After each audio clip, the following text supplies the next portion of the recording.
Le Centro de Cultura Libertaria da Amazônia, CCLA, est situé à Belém do Pará, au cœur de l'Amazonie brésilienne. C'est le fruit d'un long processus de maturation et de développement de l'anarchisme local. Son histoire en plein centre de la capitale de l'État du Pará est assez récente. Il est fondé le 7 janvier 2023, jour de la commémoration des soulèvements de la Cabanagène, 7 janvier 1835. Son histoire remonte aux années 1980 et 1990 lorsqu'il s'appelait CCL. C'était le lieu de rencontre de la scène anarchiste locale, travaillant au sein de la commission des quartiers de Belém. Puis, dans la décennie 2010-2020, il prend le nom de Bibliothèque libertaire Maxwell Ferreira. Lorsque la pandémie a frappé, le mouvement a eu beaucoup de mal à se remettre sur pied.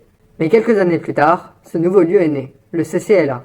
Malgré son jeune âge, il est en train de devenir une référence pour la scène libertaire amazonienne. Ciné-débats, événements culturels musicaux, théâtraux et poétiques, actions en solidarité avec les personnes vivant dans la rue, fêtes de soutien à la communauté LGBTQIA+, repas végétaliens, stands de propagande, traduction d'œuvres anarchistes actuelles, activités d'éducation populaire, sessions de formation sur les grands thèmes de l'anarchisme contemporain, en partenariat avec l'organisation anarchiste spécifiste CABPA.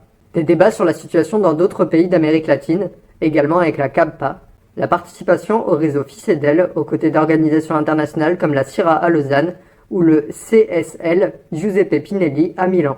Les militants du CCLA travaillent avec les peuples indigènes de la région. Ils apportent leur soutien aux Warao chassés du Venezuela et aux Kapor du Maranhão. Si elles sont surtout actives dans la ville de Belém, elles visent les zones où la lutte est encore plus nécessaire et profonde. Un objectif est de fonder leur propre maison d'édition pour tous les libertaires du nord du Brésil. La traduction d'éducation sur l'anarchisme de Guillaume Davranche est d'ailleurs publiée ces jours-ci par le CCLA. Face à eux, l'État et les fascistes font la paire alors que leur local est attaqué au feu d'artifice le 1er février 2024. Par ailleurs, Belém do Pará sera bientôt le théâtre d'un des plus grands spectacles de clowns, la COP. Déjà la 30e édition de ce qui devrait être en théorie une réunion sérieuse et engagée pour résoudre les urgences environnementales. Elle aura donc lieu là-bas en novembre 2025 alors que les peuples amazoniens sont parmi les plus touchés par les changements climatiques. Or, les COP sont devenus des méga shows d'entreprises vertes vendant leurs chimères nocives à des gouvernements incapables de prendre des mesures concrètes. Ils ne visent que les profits économiques et le pouvoir politique contre les intérêts de la vie humaine, animale et végétale. A contrario, le CCLA veut démontrer que l'anarchisme organisé prend au sérieux les problèmes de ce monde.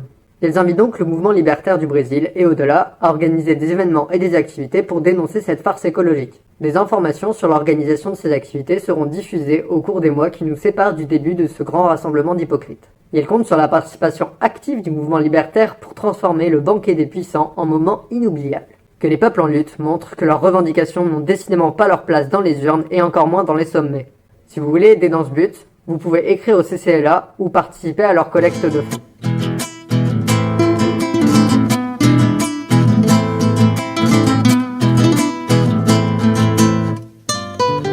Anarquistas do mundo inteiro, a burguesia está surpresa.